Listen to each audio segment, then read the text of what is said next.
Hello and welcome. Today I'm going to show you how to thread a HuskyLock 435 from Husqvarna, and you may notice here that one of the thread tension dials here, the upper looper tension dial, is missing.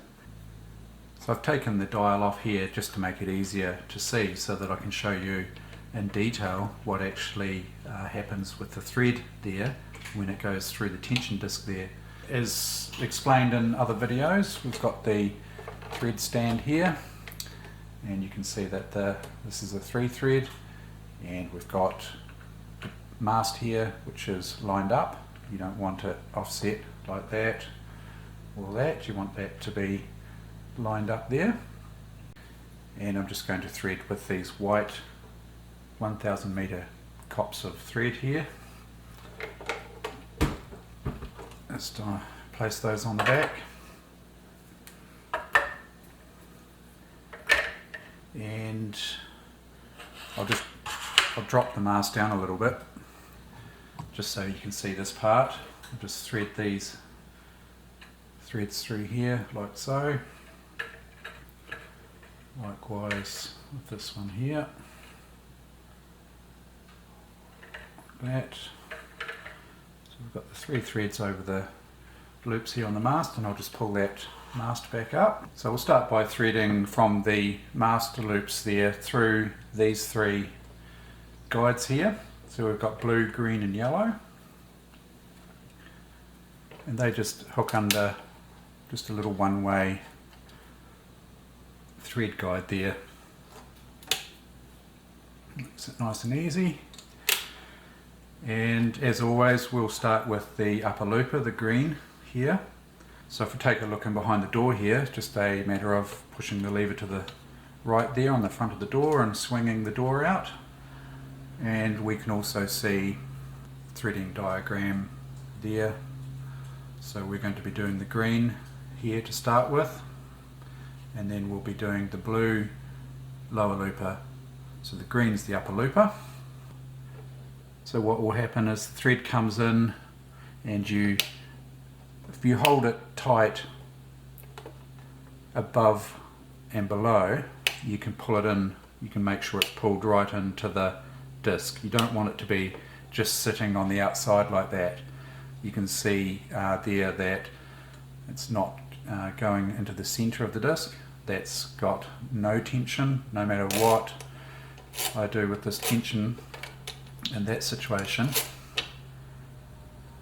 it doesn't change because it's not pulled into the disc properly. So I hold back here and pull, and it pulls in the tension disc there, and now I can feel that it's got a reasonable amount of tension. The loopers are normally fairly light tension, so, and then we just over the loop there like that, and then we come down from the loop here to the green, to this loop here, and then if we follow the threading diagram, we've come down from the tension disc there through this loop, and then we go straight across to the next loop.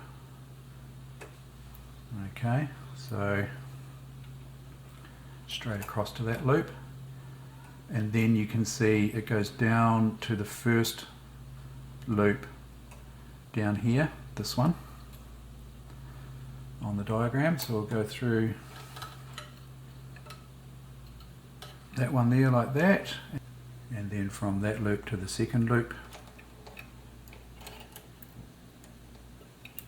there, and then the third loop there. And the handy thing about these loops is they've got open ends, so you don't have to thread the thread through the loop directly. You can pull the thread around.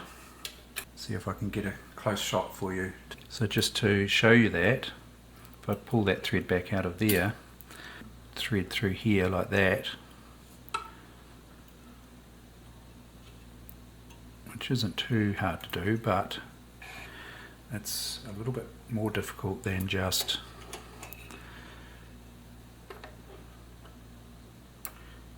doing this like that. So we have a look back at the threading diagram here. We've come through the 1, 2, 3 loops here and straight up to this thread guide here, and then through the eye of the top looper. So that's this wee guide here. So just come up to it and around the back like so. And we'll just turn the machine to get better access to the eye of the looper.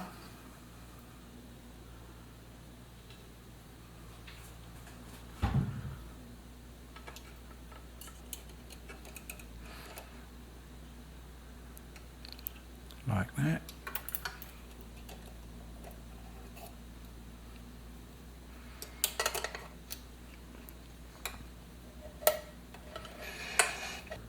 Sometimes it's easier to take the presser foot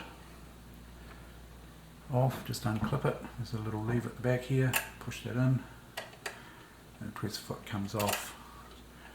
Just can make it a little bit easier to see what's going on here. So we'll just leave that thread out there, and now we'll carry on with the lower looper. So we're coming from the guide here, and then around the tensioner here, the blue numbers on it, over the guide, like that. And again we'll follow the threading diagram here. So this little loop here is this one, so in behind here it's also got blue dot, and to the next loop, which is that one there, which is this loop here, also has a blue dot, and then down under this loop here, which is that loop there, and then we've got 2 more loops, 3 actually, 1, 2, 3, I'll do those. So that's these 3 loops here, 1,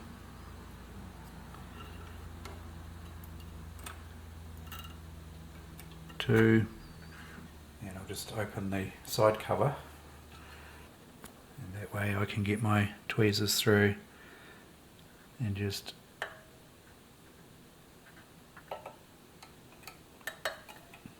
thread through that loop like that. So we're looking from the left here now. This is the last loop that was threaded, and we want to thread the back of the lower looper. So I'm just going to turn the machine so we can get access to it. So the looper comes to its very right hand position. This is the bit we're looking at here. Comes to its comes to its very left hand throw. So I want to thread now through this guide here on the back of the looper. So we'll just bring the thread up and hook around the back there, and then we'll be taking the thread back through here. So just looking in from the right again, we'll turn the machine to get the lower looper to its full right hand throw there, and then here's our thread coming from that last guide there that we threaded on the left hand side of the looper. And it's just a matter of threading through the eye of the looper there.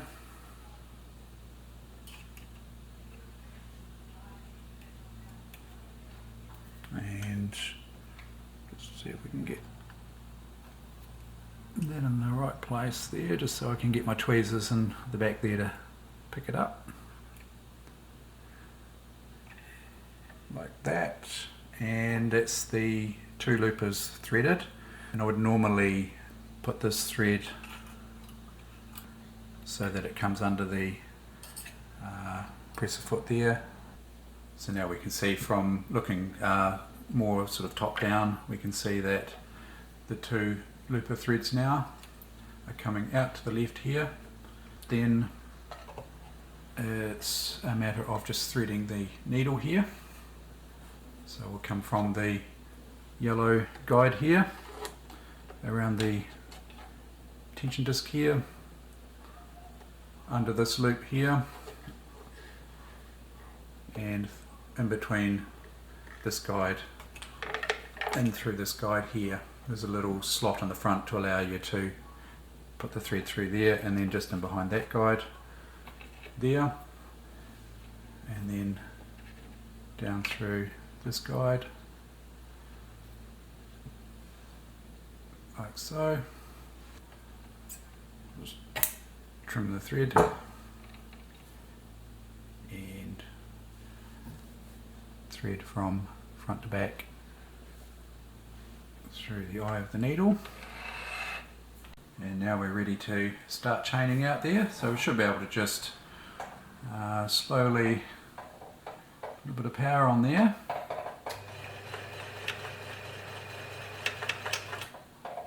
Yeah, just a small tension issue there. I adjusted, I think the top loop tension was too tight, so I just backed that off a little bit.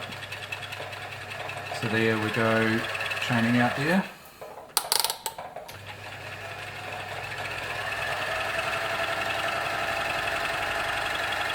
So you shouldn't need to pull too hard on the chain here. It really depends on the top tension, how tight that is, but you shouldn't have to pull really all that hard at all.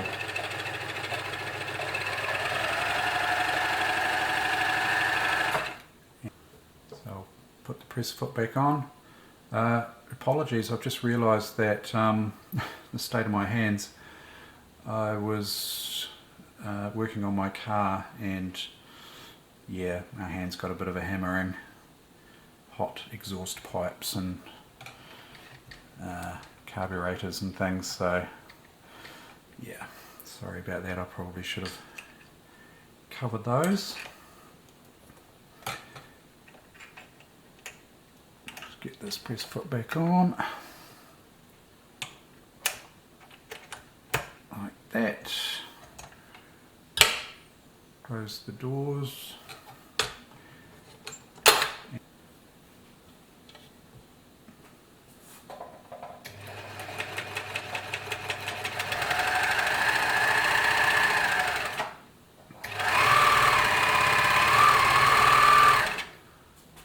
Yep, it's looking pretty good.